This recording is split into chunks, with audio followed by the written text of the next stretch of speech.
Assalamualaikum warahmatullahi wabarakatuh. Bismillahirrahmanirrahim. Alhamdulillahi rabbil alamin.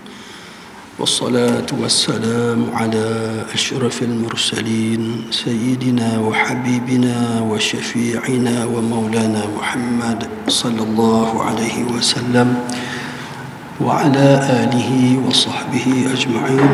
Rabbi shrah li sadri wa yassir li amri واحلل عقدة من لساني يفقه قولي رب يسر ولا تعسر وتمم بالخير يا أرحم الراحمين. أما بعد الحمد لله, syukur kita kehadrat Allah subhanahu wa ta'ala atas limpah kurnia dan keizinan daripada Allah subhanahu wa ta'ala. Kita masih lagi mendapat kesempatan untuk berada pada bulan Ramadan pada hari ini, dan alhamdulillah kita pun dah selesai salat zuhur secara berjamaah. Moga-moga amal salih, amal bakti kita diterima di sisi Allah Subhanahu wa taala. Tuan-tuan yang dirahmati Allah sekalian, kita berada pada bulan yang penuh barakah, bulan yang dijanjikan dengan 1000 kebaikan, bulan keampunan daripada Allah Ta'ala, bulan digandakan segala amal-amal kebajikan, bulan dibuka pintu syurga, bulan ditutup pintu neraka, bulan macam-macam lah. Kita sangat banyak limpahan kurnia yang diberikan oleh Allah Subhanahu wa Ta'ala kepada kita. Tinggal lagi kita je lah. Bulan tu barakah dah, tinggal lagi kita ni nak ambil ke tak nak ambil, nak merebut peluang ataupun biar saja Ramadan berlalu. Sebab ada orang yang begitu. Rasulullah sebut dalam hadis dia yang masyhur, selalu kita dengar bila setiap kali Ramadan ustaz-ustaz mesti baca punya hadis ni, iaitu Rasulullah sallallahu alaihi wasallam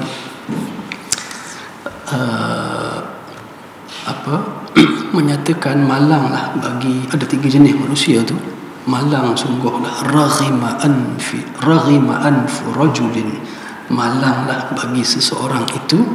Yang pertama, apabila nama aku disebut di depannya tetapi dia tidak berselawat kepada aku. Dzukirtu indahu falam yusalli alayya. Maknanya kalau kita dengar nama Nabi sallallahu alaihi wasallam, kita kena sebut sallallahu alaihi wasallam, kena jawab. Sebab Nabi sebut begitu. Kemudian yang keduanya yang Ramadan iaitulah malanglah seseorang itu adrakahu Ramadan fansalakha, dia sempat masuk dalam bulan Ramadan lalu berlalulah Ramadan begitu sahaja, falam yughfar lahu, sedang dosanya tidak diampun oleh Allah Ta'ala. Tu golongan tu, mereka sempat masuk dalam bulan Ramadan tetapi berakhir Ramadan dia tetap dosanya tidak terampun, tidak diampun oleh Allah. Maknanya sebab dia tidak mengambil peluang, tidak merebut manfaat peluang yang ada pada bulan itu untuk minta ampun daripada Allah Ta'ala. Dan yang ketiganya, kata Nabi, malanglah bagi seorang yang masih ada ibu bapa tetapi ibu bapanya itu tidak menjadi sebab dia dapat masuk syurga. Artinya dia bukan anak soleh, dia bukan anak yang berbakti kepada ibu bapanya, melainkan dia mungkin menjadi sebab mak ayah dia marah pada dia atau murka atau sebagainya lah. Itu cerita yang lain lah. Cuma kita nak sebut tadi, iaitulah Ramadan ini bulan kita disuruh untuk mencari keampunan daripada Allah Subhanahu wa ta'ala. Bukan sekadar keampunan daripada Allah, tetapi yang lebih kita mengharap sangat-sangat daripada Allah ialah itqun minan nar, bebas daripada neraka Allah Azza wa Jalla. Allah sebut, Rasulullah sebut bahawasanya dalam setiap malam Ramadan ini sebenarnya, walaupun kita baca hadis Ramadan awal dia rahmah, pertengahannya maghfirah, akhirnya bebas neraka, tapi kalau kita faham secara zahir hadis, maknanya kalau awalnya rahmah, pertengahannya tak ada rahmah lah. Takkan begitu, kan? Awalnya rahmah, pertengahannya maghfirah. Jadi awalnya tak ada maghfirah. Tidak. Maghfirah Allah senantiasa ada, rahmah Allah senantiasa ada. Termasuk juga itqun minan nar, itu bebas daripada api neraka. Adakah di awal Ramadan ni tak ada orang dibebas daripada api neraka? Tidak. Allah bebas juga. Dalil dia dalam hadis lain, Nabi SAW sebut, pada setiap malam ada di kalangan hamba-hambaku ini, kalangan hamba-hamba Allah, yang aku bebaskan dia daripada api neraka. Cuma hadis itu memberi penegasan awal Ramadan itu rahmah, artinya kita disuruh supaya merebut sebanyak mungkin rahmah pada awal Ramadan, dengan tidak menafikan maghfirah dan dengan tidak menafikan itqun minan nar pada mana-mana bahagian. Kita buat macam tebu Ramadan, katam pertama begini.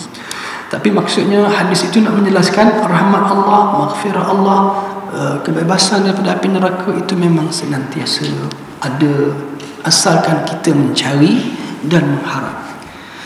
Kemudian Rasulullah SAW, tuan-tuan, selalu memberi pesan kepada kita, kepada para sahabat. Antaranya Nabi berpesan kepada seorang sahabat yang bernama Jabir bin Abdullah. Jabir bin Abdullah, seorang sahabat Nabi yang mulia.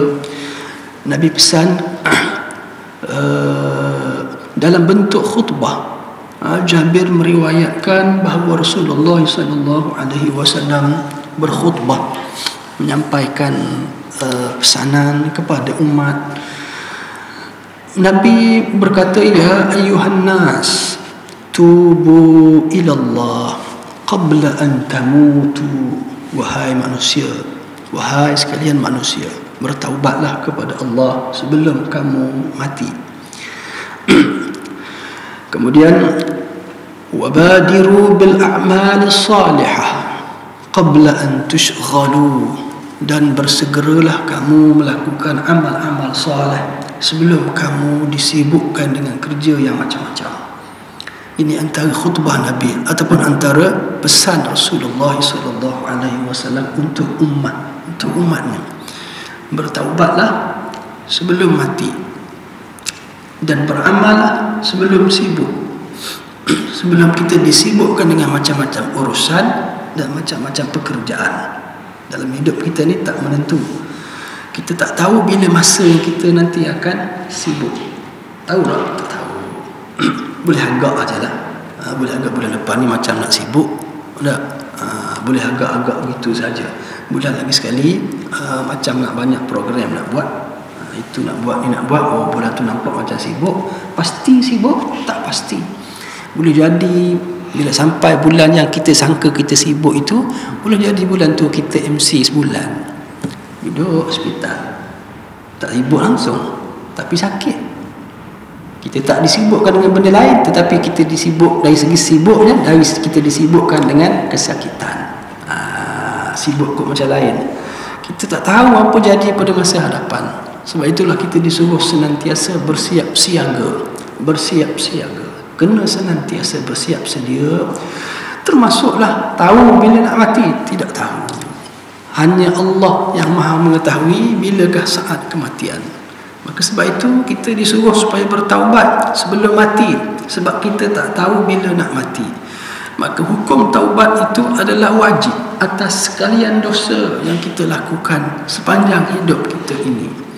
Tidak boleh kita memilih-milih untuk bertaubat dari sebahagian dosa dan tidak nak bertaubat dari sebahagian dosa yang lain. Mungkin setengah orang dia fikir, aku dosa tinggal solat, aku taubat. Aku nak solat dah sekarang, tak nak tinggal lagi taubat. Tak nak tinggal lagi solat, aku bertaubat. Dosa tak puasa, aku tinggal dah. Sekarang aku puasa. Tapi dosa ada benda lain lah. Hak tu payah sikit je gitu. Tunggu dululah masuk umur 40 sebelum nak bertaubat. Kena gaya 39 almarhum, maka tak sempat nak bertaubat umur 40. Maka janganlah kita letakkan begini. Itu dari segi umur. Begitu juga tempat. Jangan kita tangguhkan taubat atas alasan untuk kita bertaubat di tempat-tempat yang tertentu. Contoh, banyak orang dia beranggapan, aku nak bertaubat tapi tunggu aku pergi Mekah dulu. Aku nak bertaubat depan Kaabah, mustajab sikit. Tidak. Ini salah fikir, salah fahaman. Sebenarnya tempat yang paling afdal, tempat yang paling afdal untuk kita bertaubat ialah tempat di mana kita sedang berada, dan pada waktu itulah hidayah Allah sudah masuk meresap dalam hati kita. Pada saat kita sedar aku ni dah banyak dosa dan aku mesti bertaubat, pada masa itulah, situlah tempat yang afdal. Situlah tempat afdal. Kecuali jangan jalan jamban, sudahlah kan.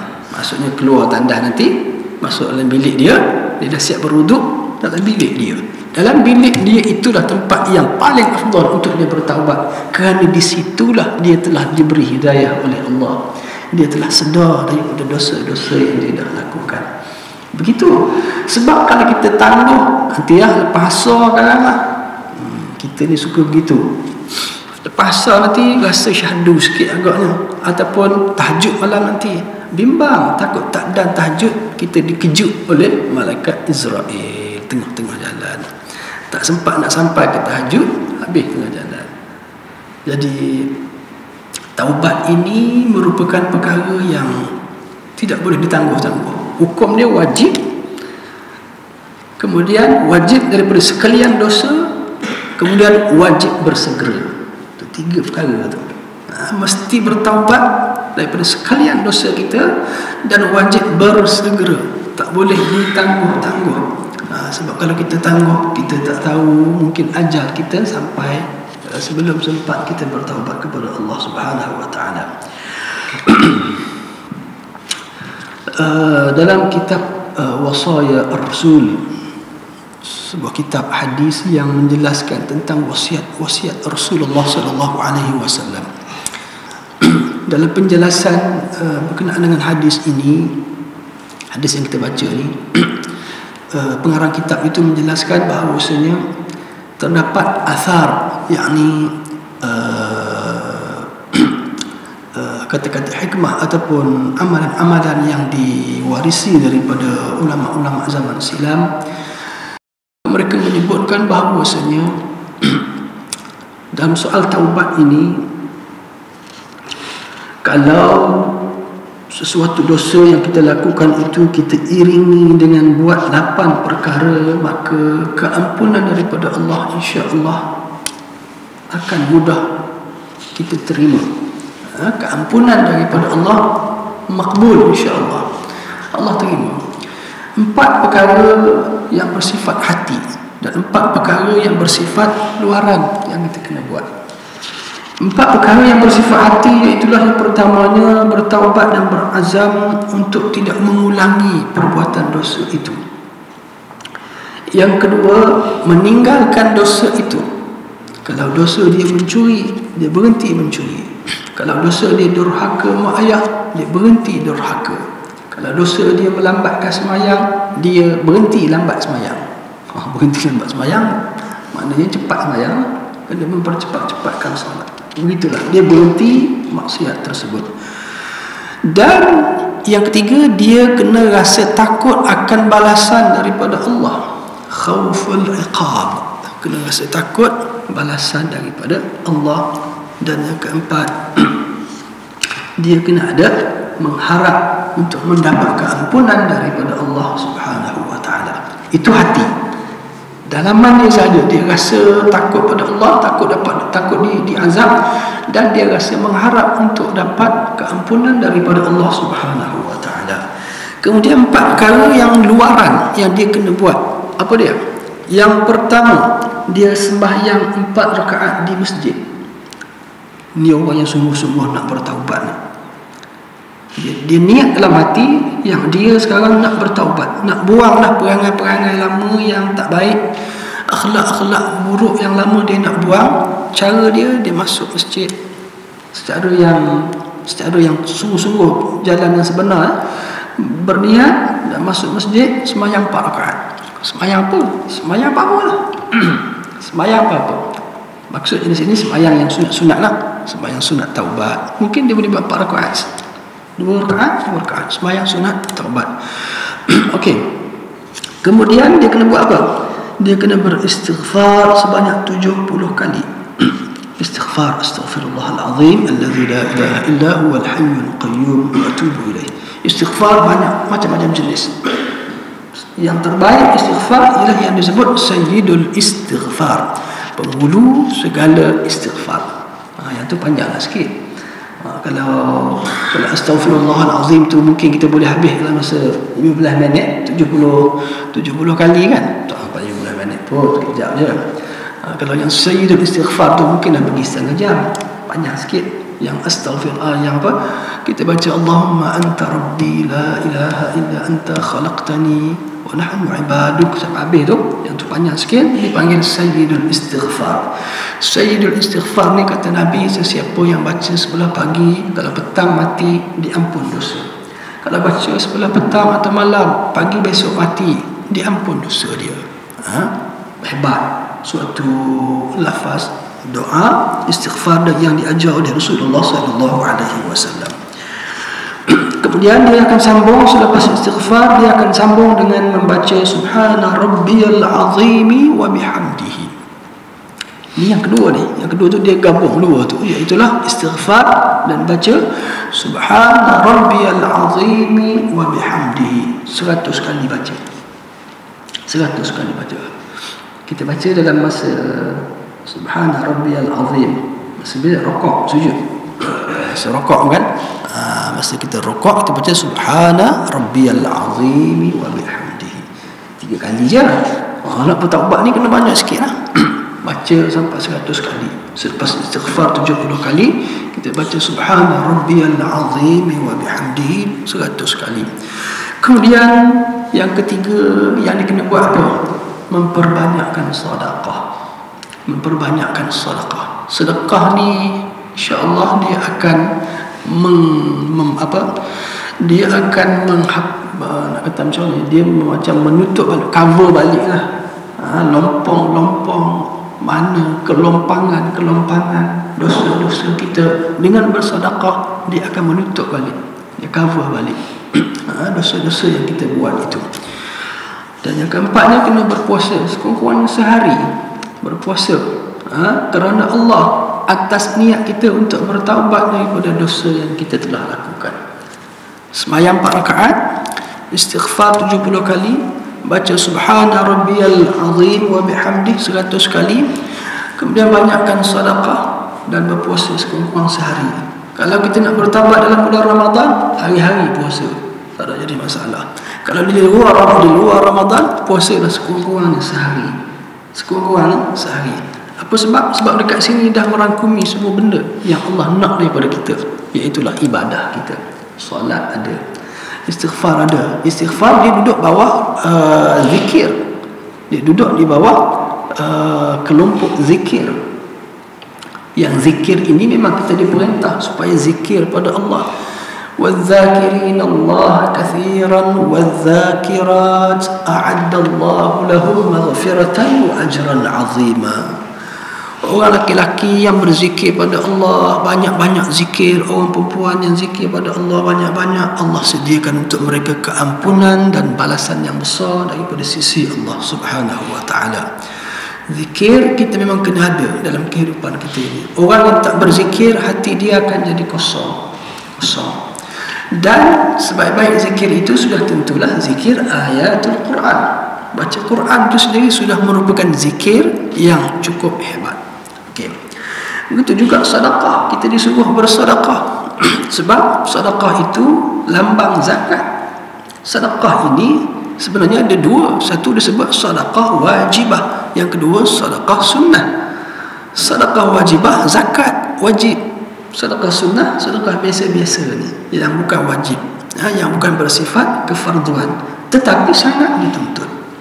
Sedekah itu harta, ibadah yang melibatkan harta. Ibadah yang melibatkan harta. Jadi kita ni ibadah, ada ibadah badan, ada ibadah harta. begitu. Jadi bila kita melaksanakan apa yang Allah perintahkan ini, maka kita telah membuktikan yang kita memang bersungguh-sungguh nak bertaubat. Bukan saja-saja cakap kata nak bertaubat, tidak, tapi kita buktikan dengan kesungguhan, dengan semangat yang sungguh-sungguh jitu. Sebab nak meninggalkan maksiat ni susah, melainkan setelah ditunjukkan dengan benar-benar ikhlas nak bertaubat. Allah sebenarnya melihat kesungguhan hati.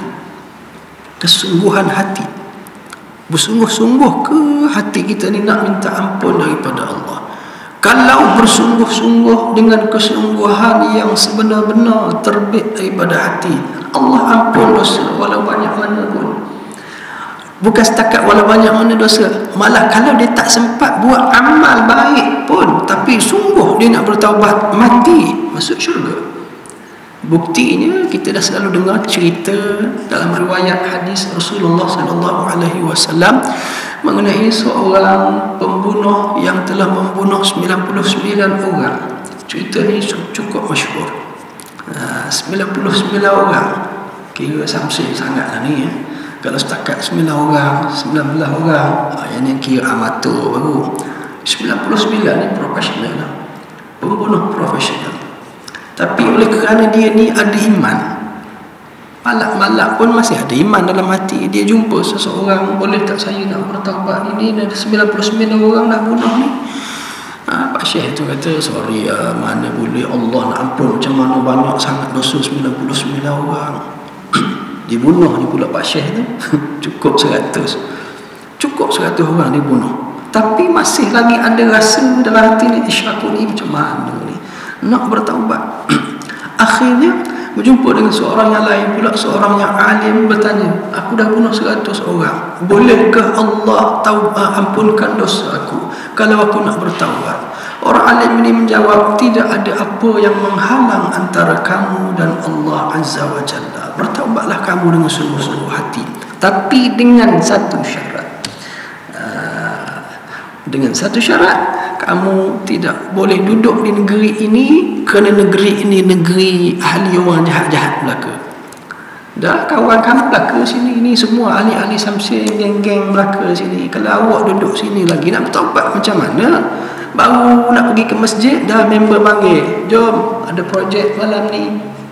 Nak bertaubat macam mana? Dah memang ahli-ahli di situ. Pindah, kamu kena hijrah negeri lain.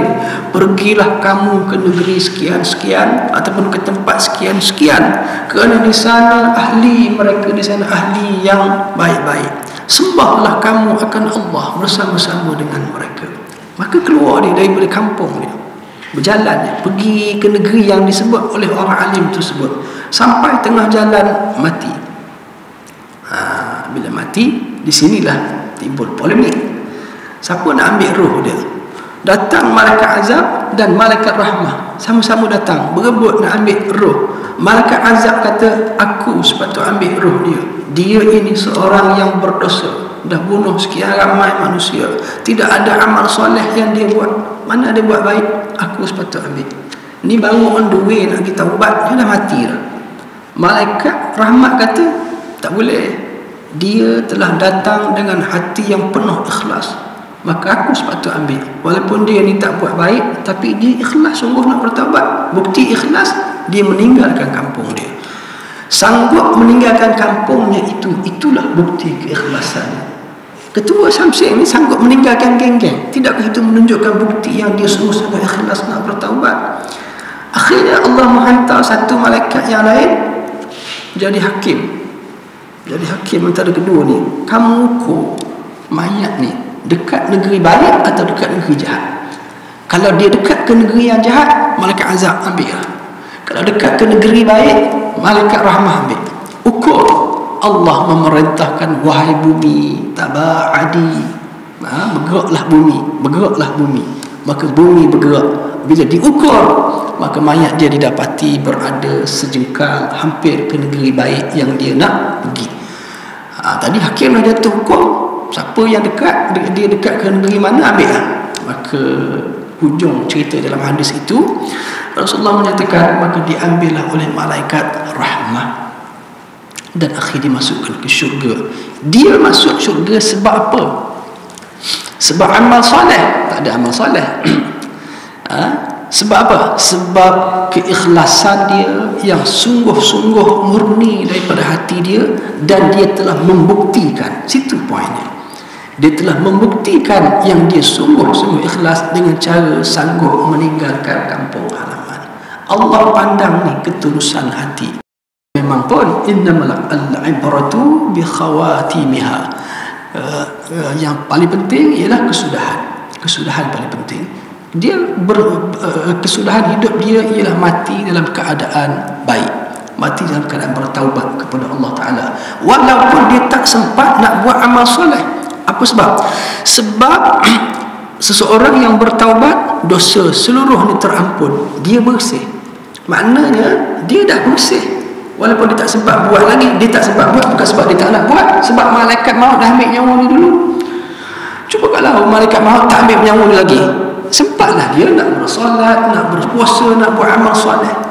Tapi kan dah mati dulu. Maka dia cerita ini menjadi bukti yang jelas bahawasanya Maha Pengasih, Pemurah, Pengampunnya Allah Ta'ala kepada kita hamba-hambanya, walaupun banyak mana dosa yang kita buat, asalkan hati sungguh-sungguh ikhlas. Hati ni memang nak kena dibersihkan sungguh-sungguh lah. Jangan ada rasa hasad dengki, jangan ada rasa riak, jangan ada rasa sum'ah, ada rasa macam-macam, tak mahu. Kita kena ikhlas sungguh-sungguh hati. Mudah-mudahan Allah Subhanahu Wa Ta'ala melihat amal kita itu sebagai amal yang benar-benar tulus kerananya. InsyaAllah Ramadan kita pun ada separuh lebih lagi daripada separuh. Masih lagi panjang masa untuk kita membersihkan hati dan dosa dan noda yang banyak terpalit dalam kehidupan kita ini. Mudah-mudahan Allah memanjangkan usia kita, sempat kita mengakhirkan Ramadan pada kali ini dengan jayanya, insya-Allah. Aqulu qawli hadza wa astaghfirullah li wa lakum. Wassalamualaikum warahmatullahi wabarakatuh. Bismillahirrahmanirrahim. Alhamdulillahirabbil alamin wassalatu wassalamu ala asyrafil mursalin wa ala alihi wa sahbihi ajma'in. Allahumma faqihna fid din wa 'allimna at-ta'wil wa la hawla wa la quwwata illa billahil 'aliyyil 'azim. Allahumma 'allimna ma yanfa'una wa anfa'na bima 'allamtana wa zidna 'ilman ya rabbal alamin. Allahumma taqabbal minna salatana wa siyamana wa qiyamana وركوعنا وسجودنا وتخشعنا وتضرعنا وتمم تقصيرنا يا رب العالمين. وصلى الله على سيدنا محمد وعلى آله وصحبه وسلم والحمد لله رب العالمين. والسلام عليكم ورحمة الله وبركاته.